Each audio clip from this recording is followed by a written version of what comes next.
Hey guys, welcome to the second edition of Women's Wrestling Focus, brought to you by SEScoops and hosted by me, Ella J of a Wrestling Gal podcast. Now, Women's Wrestling Focus promises to bring you the best showcase and spotlight of the past, the present, and the future of women's wrestling.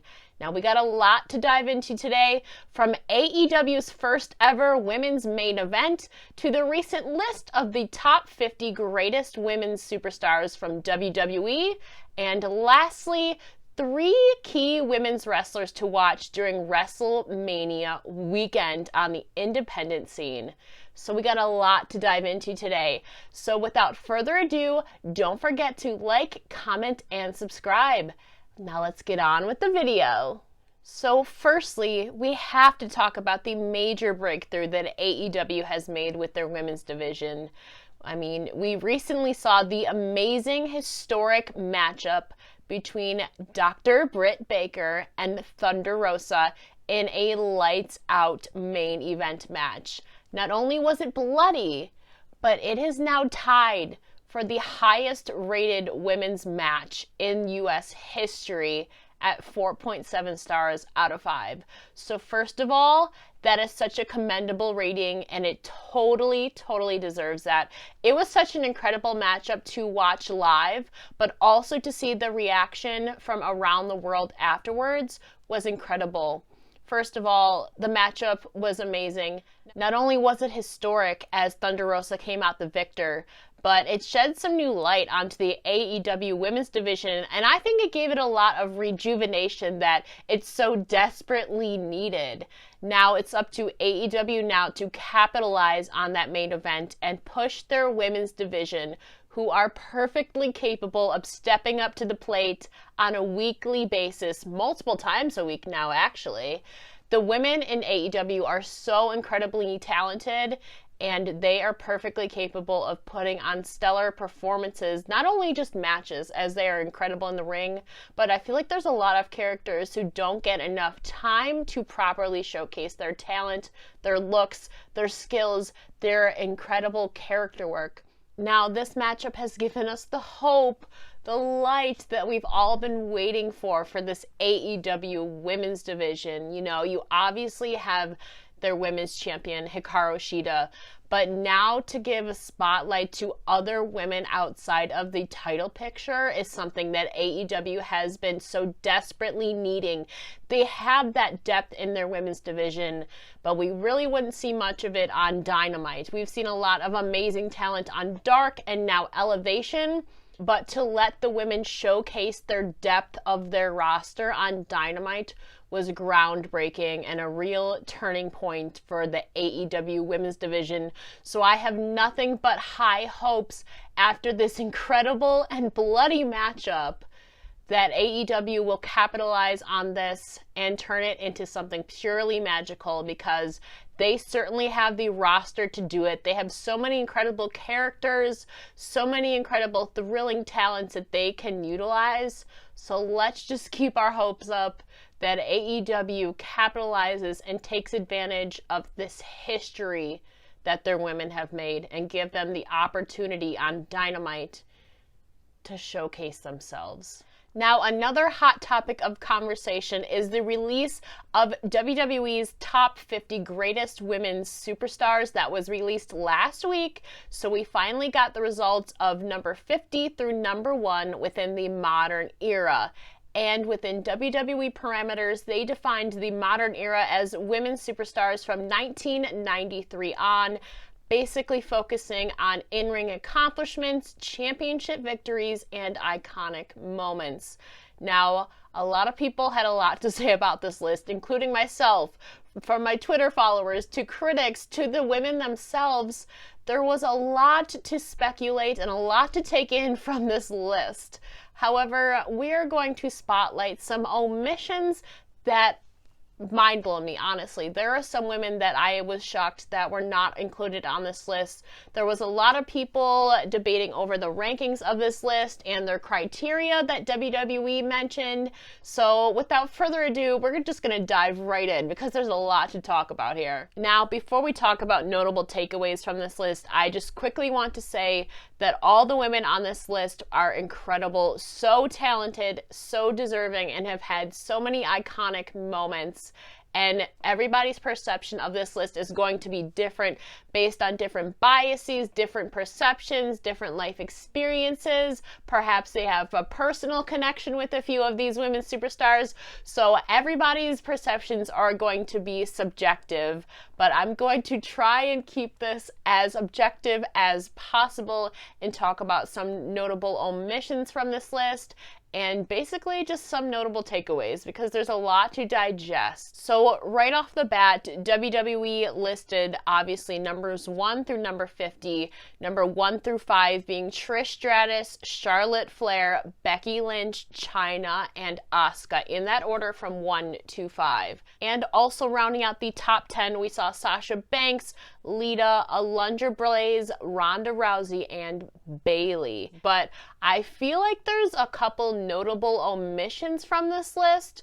There's a few people I was absolutely shocked did not make this list, and they were well within the parameters to be included on this list as modern era superstars. But for me, the most noticeable glaring omission was former Divas champion Alicia Fox. Now, Alicia, I believe, is one of the longest tenured women to ever be in WWE at 12 years on the main roster we've seen her, if I'm correct. And she's a former Divas champion. She's the former leader of the Women's Survivor Series team for Raw.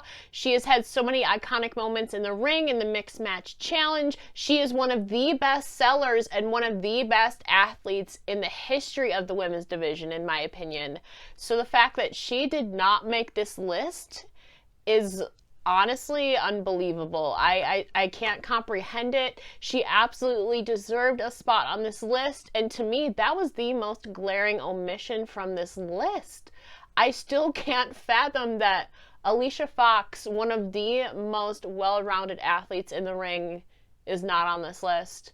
And personally, I think she deserves to be. And if you agree with me, let us know in the comments below your thoughts on Alicia Fox and her omission from this list. She's made history. You know, she's incredible, and personally, she deserved a spot on this list, and I'm sure I'm not alone in that. So trying to keep things positive in regards to this list, because I have a lot of grievances with this list, to be honest with you. But trying to keep things positive, there are a few women on this list I honestly think should have been ranked higher.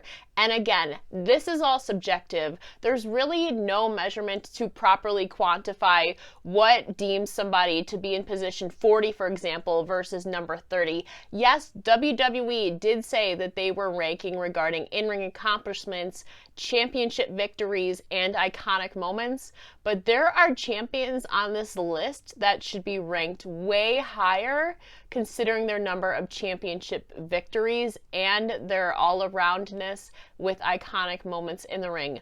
For example, you have 5-time women's champion Melina placed at number 27. Personally, I would have placed her a little bit higher because there are people in the top 20 who do not have as many championship victories as her, but have also about the same equal amount of iconic moments and in-ring accomplishments, I think, personally. So I think Melina should be a little bit higher considering she's a 5-time champion, and not a lot of people can say that they are a 5-time champion in that regard. Does that make sense? And along those same lines, you have 6-time women's champion Mickie James ranked at number 12. And while that is the general ballpark where I think she should be ranked, I think she definitely deserved a spot in the top 10 considering she is one of the most well-regarded and most influential women's champions of all time. You know, for a while, she was always the one right behind Trish in the history books in the number of women's championships and victories. And championship victories are a big part of this list. And she's definitely had iconic moments, from her WrestleMania 22 win against Trish Stratus. And she, I believe, was one of the most popular divas, you know. She's been at the top of the PWI Top 50 Women's list once, and she's been in the top 5 a few times, like 3 or 4 times. So she definitely has the stamina and the career to prove that she deserves to be in the top 10. But again, this is all subjective, and it just comes down to whoever created this list. Personally, I think she should be ranked a little bit higher, in the top 10 at least. But again, that's just me. But talking about people ranking higher, I truly, honestly believed that Kelly, who is a former Divas champion and perhaps, honestly, the face of the women's division from about 2009 to 2012, she was their go-to girl, like their most highest selling merch, I believe, right? She was the go-to girl, the baby face of the women's division, of the Divas division in WWE for a few years. And she should be ranked a lot higher than 45, I believe. She has made such an impact, and she's one of the most lovable people ever in the Divas era, right? She had an iconic moment at WrestleMania with Marina Menounos. She had a great Divas reign where she defeated Beth Phoenix twice, overcame the odds. They booked her very strongly during that time. She improved so much over her WWE tenure, became so athletic in the ring, and to be honest, I think she deserves to be at least top 30, right? Just basically higher than 45. But again, who knows? But to wrap up our talk on the top 50 women's list, again, there are a lot of women who deserved to be higher. There are some people where their rankings were maybe questionable to some people. There are so many women omitted from this list that I was honestly shocked did not make it. But again, that's not up to me. That's not up to us. That's up to whoever made this list. But I am very satisfied with number 1 being Trish Stratus. I think Trish Stratus is the bar setter in the women's division, especially in the modern era of 1993 on. I think she is the most talked about woman in WWE history. At a 7-time women's champion, she was the standard before Charlotte Flair overcame that record. She was their go-to golden girl. She improved so much in the ring and had so many enthralling and captivating matches. She made history with Lita in the first ever Raw women's main event match. That was incredible. Trish Stratus is definitely going down in history, I believe, as the greatest women's superstar in WWE history. And again, that could change. Maybe in 20 years now they have a new superstar that they create who will go down and break barriers. But if we're talking today, modern era, as 1993 to 2021, Trish Stratus definitely deserves to be number 1.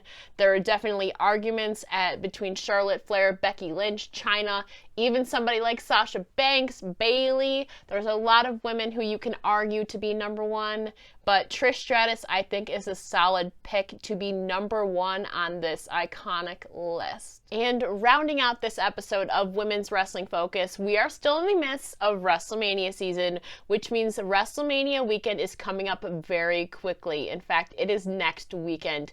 And besides WrestleMania, there are a lot of independent shows and WrestleCon going on. So I wanted to mention a few women's wrestlers who are going to take this weekend by storm. There are 3 independent women's wrestlers I believe are 3 of the top future stars of this business. The first being Roxy. Now, Roxy is a Texas native, former Raw Diamonds Division champion, and she is making history next weekend at WrestleMania Weekend at New Texas Pro Wrestling, where she takes on the current Impact Knockouts champion, Deonna Purrazzo. And it's just not any matchup. It is for the Impact Knockouts Championship. And this is the first time in years that the Impact Knockouts Championship is being defended at an independent show in the United States. It's been years. I believe somebody said it's been many, many years. So this matchup is going to be incredible because not only do you have the amazing virtuosa Deonna Purrazzo, but you have the incredibly athletic and charismatic Roxy vying for this amazing, iconic championship. And it's only a matter of time before the prodigy perhaps becomes the master of the Impact Knockouts Championship.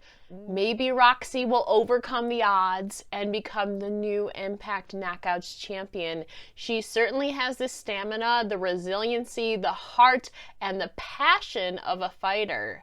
So it's only a matter of time before Roxy takes this world by storm and perhaps walks out as the new champion through making history. Now, also appearing at this new Texas Pro Wrestling show is the Killer Bae, Heather Monroe. Now, Heather has an amazing persona, and I love her heel work, although we've seen her play a face a few times on AEW Dark a few times on occasion. And she certainly has the character work, the moveset, the charisma, the talent to back it up, and she no longer wants to be wrestling's biggest kept secret.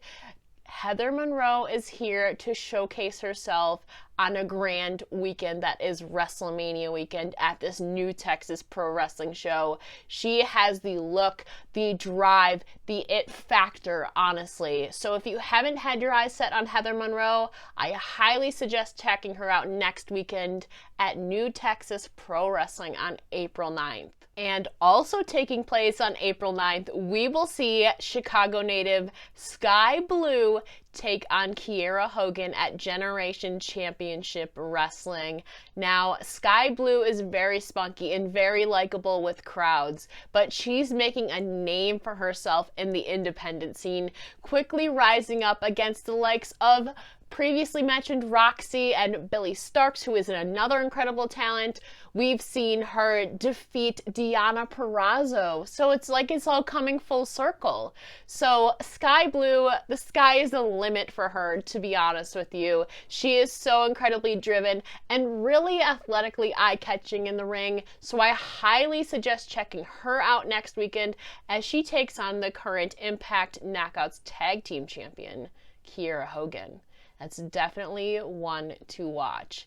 And again, I'm so excited for next weekend. There are going to be so many incredible independent shows based around Wrestlemania Weekend. But to me, Roxy, Heather Monroe, and Sky Blue are just three of the amazing, incredible women's talent on the independent scene. And perhaps they are three of the biggest rising stars. And I can't wait to see them take over next weekend and see all of the women's wrestlers take over and showcase themselves within the grandest stage of them all on independent wrestling. So that about concludes this episode of Women's Wrestling Focus. There was a lot to take in over the last several weeks, and especially heading into WrestleMania, there's going to be a lot of eyes on women's wrestling, not only in AEW, but WWE, the independent scene. There's a lot moving parts in this WrestleMania weekend coming up. So I hope you guys enjoyed this episode. Let us know your thoughts on all three topics of today. Let us know, did you enjoy AEW's groundbreaking women's main event between Britt Baker and Thunder Rosa? What were your thoughts on the top 50 women's superstars list? There's a lot of opinions swirling around this one, as again, it's hard to be objective in a place where you just want to root for your favorites. There's a lot of moving parts going on in this women's list, but again, let us know your thoughts below. Did you like it? Who do you think should have been included? Who were your top 5? There's a lot of different opinions, and we want to hear them all. And again, don't forget to check out independent wrestling as well during WrestleMania weekend. Between shows like New Texas Pro Wrestling and Generation Championship Wrestling, there's going to be a lot of incredible shows going on next weekend.